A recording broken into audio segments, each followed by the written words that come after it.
श्री शिवाय नमस्तुभयम। दोस्तों, जैसा कि आप सभी लोग जानते हैं कि 25 नवंबर 2025 यानी मंगलवार को पड़ रही है मार्गशीर्ष मास की विवाह पंचमी तिथि। और दोस्तों, यह वह तिथि है जो मार्गशीर्ष मास में पड़ने वाली सबसे बड़ी तिथि है, क्योंकि यह मंगलवार के दिन पड़ रही है और इसका बहुत ही बड़ा और विशेष महत्व होता है। पूज्य गुरु जी ने कहा है कि अगर कभी भी मौका लग जाए और मार्गशीर्ष महीने की विवाह पंचमी तिथि मंगलवार को पड़ जाए तो आप लोगों को एक छुटकी काला तिल वाला उपाय तो अवश्य ही करना चाहिए। इन दोनों का संयोग बहुत ही कम आता है।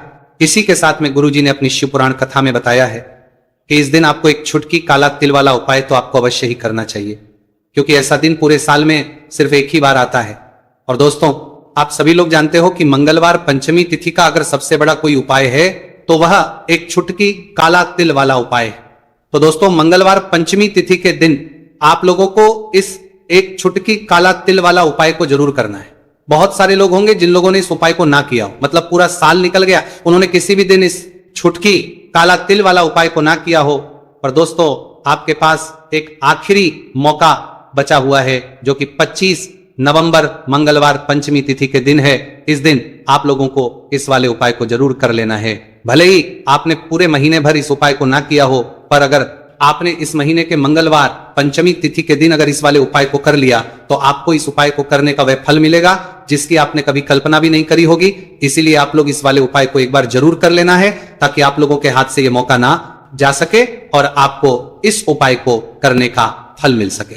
दोस्तों, यह उपाय पंडित जी ने अपनी अभी की ही श्री शिव महापुराण की कथा में बताया है। उपाय को आज हम आपको बहुत अच्छे से समझाने वाले हैं। इस वीडियो को देखने के बाद इस उपाय को समझने के लिए आपको कोई और वीडियो को देखने की जरूरत नहीं पड़ेगी। तो चलिए दोस्तों, उपाय को शुरू करते हैं। देखिए, यह इस मार्गशीर्ष महीने के मंगलवार पंचमी तिथि के दिन यह इतना खास होता है, इतना महत्वपूर्ण होता है। देखा गया है कभी कभी बड़े बड़े पूजा पाठ अनुष्ठान से जो मनोकामना पूर्ण नहीं होते, वो मार्गशीर्ष महीने की मंगलवार पंचमी तिथि के दिन एक छोटे से उपाय करने से ही आपकी मनोकामना पूर्ण हो है। और बहुत सारे लोगों ने इस उपाय को किया भी है और उनको इस उपाय को करने का फल भी जरूर मिला है। अगर आप लोग भी इस उपाय को करना चाहते हैं तो आप इस उपाय को पहले अच्छे से समझ लेना, सुन लेना, उसके बाद करना। आपको इस उपाय का फल जरूर मिलेगा। और इस उपाय को कर लेने से आपके घर में चाहे किसी भी प्रकार की दोहक और समस्या क्यों ना चल रही हो, आपको उसका कारण भी नहीं पता है कि भाई यह समस्या किस कारण से चल रही, उसका कुछ भी कारण हो सकता है, जैसे पितृदोष हो सकता है या किसी भी तरह का मंगल दोष भी हो सकता है। तो इस दिन आप लोगों को ये वाला उपाय कर लेना है। ये एक ऐसा उपाय है जिस उपाय को अगर किसी विशेष दिन पर किया जाए तो भाई उस विशेष दिन का जो है वो तो हमें मिलता ही मिलता है, पर हमने उस दिन पर इस उपाय को किया है तो हमें उससे भी बड़ा फल मिलता है, और फल बहुत जल्दी मिलता है, क्योंकि आप इस उपाय को बहुत ही बड़े और विशेष दिन पर रहे हो। तो चलिए अब उपाय के बारे में बात करते हैं, लेकिन उससे पहले आप लोगों को यह जानना आवश्यक है कि आखिर यह उपाय किस समय करना है, किसको करना है और कैसे करना है।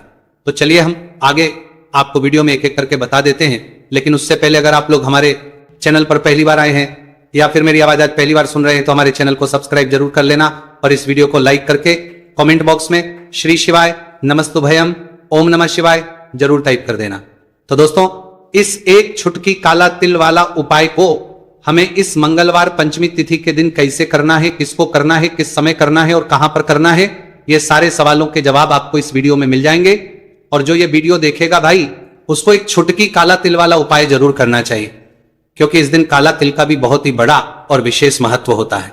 और बात आ जाए छुटकी काला तिल वाला उपाय की, तो यह सोने पे सुहागा वाली बात हो जाती है और ये एक बहुत ही बड़ा उपाय हो जाता है इस मंगलवार पंचमी तिथि का। तो अब दोस्तों, इस एक छुटकी काला तिल वाला उपाय को आखिर करना किसको है, सबसे पहले हम लोग वह बात जान लेते हैं। तो देखो, घर की जो बड़ी माताएं बहनें होती हैं, उन माताओं बहनों में से कोई भी एक बड़ी माता बहन इस वाले उपाय को कर सकती है।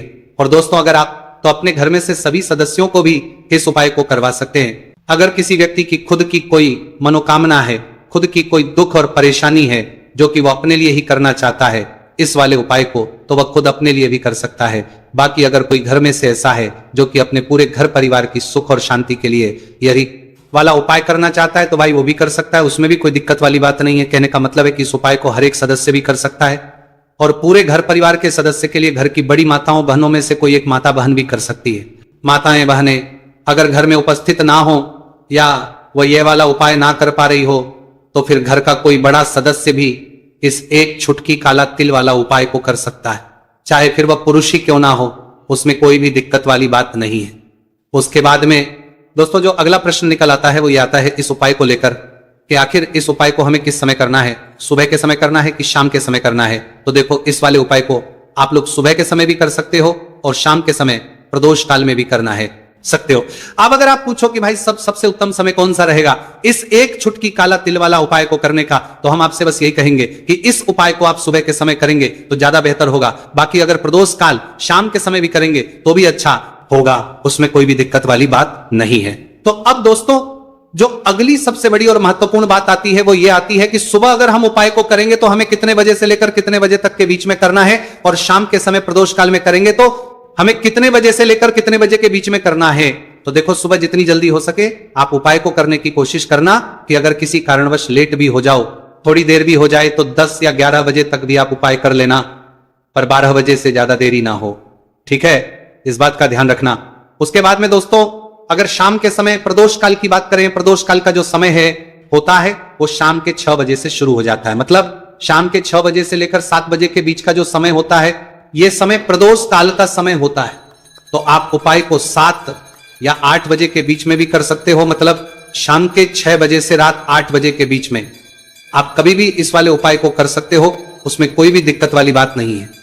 देखिए यदि आपके जीवन में संकट बहुत ही अधिक चल रहे हो, समस्याएं बहुत ही अधिक चल रही हो, एक एक रूप खर्च करने आपको बस ओढ़ रहा है, भूमि से जुड़ी हुई कोई भी समस्या हो या फिर आपके विवाह से जुड़ी हुई कोई भी समस्या हो या आपके व्यापार से जुड़ी हुई कोई भी समस्या हो, तो आपकी ये सारी समस्या इस मंगलवार पंचमी तिथि के दिन समाप्त होने वाली है। तो चलिए दोस्तों जानते हैं उस विशेष उपाय के बारे में। देखिए इस वीडियो में हम पूज्य गुरुजी द्वारा बताए गए 3 बहुत ही चमत्कारिक उपायों के बारे में जानेंगे। देखिए ये जो उपाय है आपके जीवन से दुर्भाग्य का तो अंत करेंगे ही, साथ ही साथ यदि आपके जीवन में धन की समस्या चल रही है तो वह सभी भी आपकी समाप्त हो जाएंगी।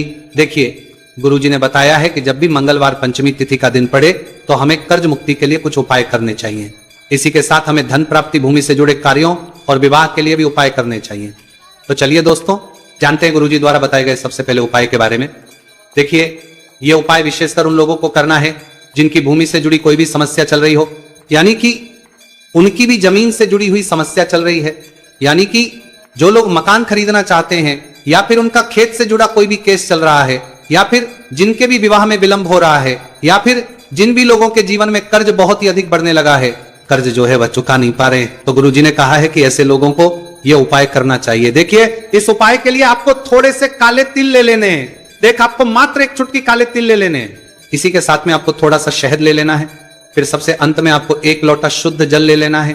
तांबे के पात्र के अंदर आपको अपने घर से शुद्ध जल ले लेना है और इन सभी सामग्रियों को आपको लेकर के पहुंच जाना है भगवान शिव के मंदिर में। देखिए पूज्य गुरुजी ने बताया है कि इस उपाय को आप सुबह से लेकर के शाम तक किसी भी समय में कर सकते हैं।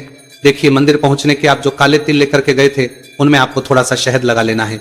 देखिए आप जो शहद लेकर के आए हैं उस शहद में आपको ये काले तिल अच्छे से डुबो देना है और शहद से युक्त ये जो काले तिल हैं इन्हें आपको शिवलिंग पर अर्पित कर देने हैं, या फिर आपको शिवलिंग के चारों तरफ अच्छे से काले तिल का लेपन कर देना है। पूज्य गुरुजी ने बताया है कि लेपन करते समय यदि आपके जीवन में कर्ज से जुड़ी समस्याएं चल रही हैं, लेपन करते समय आपको आर्यन मुक्तेश्वर महादेव का स्मरण करना है, या फिर आपके जीवन में विवाह से संबंधित या फिर जमीन से संबंधित कोई भी समस्या चल रही है तो फिर आपको मंगलेश्वर महादेव का स्मरण करना है। इसके बाद जो आप जल लेकर के आए हैं उसे आपको धीरे धीरे शिवलिंग पर अर्पित कर देना है, तथा आपको लगातार शिव महापुराण के मूल मंत्र श्री शिवाय नमस्तुभयम इस मंत्र का जाप करते रहना है। पूज्य गुरुजी ने बताया है कि सिर्फ एक मंगलवार पंचमी तिथि यह उपाय करके देखना और आप स्वयं देखेंगे कि 2 से 3 महीने के अंदर आपके जीवन से जुड़ी हुई जो भी समस्याएं हैं बस सभी समस्या बहुत ही जल्द महादेव की कृपा से दूर होने लगेगी।